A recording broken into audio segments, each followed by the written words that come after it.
അയ്യോ, ഇതെന്താ നീ ചെയ്തേ? ഞങ്ങളുടെ തക്കാളി നീ തിന്നോ? നിങ്ങളുടെ തക്കാളിയോ?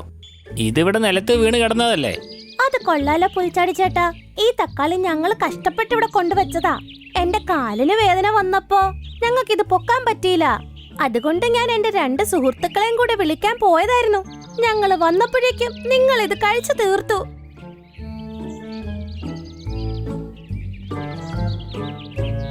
അതെ, നിങ്ങൾ എന്നോട് ക്ഷമിക്കണം. ഞാനതിന്റെ പകുതി കഴിച്ചല്ലോ.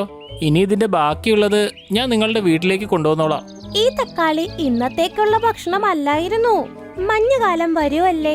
മഞ്ഞുകാലത്ത് ആഹാരം കിട്ടാൻ പാടാണ് ചേട്ടാ. അതുകൊണ്ട് ഞങ്ങൾ ഇപ്പൊ തന്നെ ഭക്ഷണം ശേഖരിക്കുകയായിരുന്നു.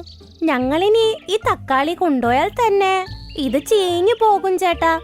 ഞങ്ങൾക്ക് ഇതുകൊണ്ട് ഒരു പ്രയോജനവുമില്ല. എന്താ പറഞ്ഞേ? മഞ്ഞുകാലത്തിന് വേണ്ടി ഇപ്പൊ തന്നെയോ? അതെ, ഞങ്ങൾ മഞ്ഞുകാലത്തേക്ക് വേണ്ടി ഇപ്പൊ തന്നെ ഭക്ഷണം ശേഖരിക്കുക. കാരണം കഴിഞ്ഞ പ്രാവശ്യത്തെ കൊടും തണുപ്പിൽ ഒരുപാട് ജീവികൾ മരിച്ചുപോയിരുന്നു. എന്നാ ശരി, നിങ്ങൾ എന്നെ തക്കാളിത്തോട്ടത്തിനടുത്തേക്ക് കൊണ്ടുപോ. ഞാൻ ഇതിന് പകരമായിട്ട് 2 തക്കാളി നിങ്ങളുടെ വീട്ടിലേക്ക് കൊണ്ടുവന്നു തരാം. ഇത് കേട്ട് ഉറുമ്പുകൾക്ക് സന്തോഷമായി.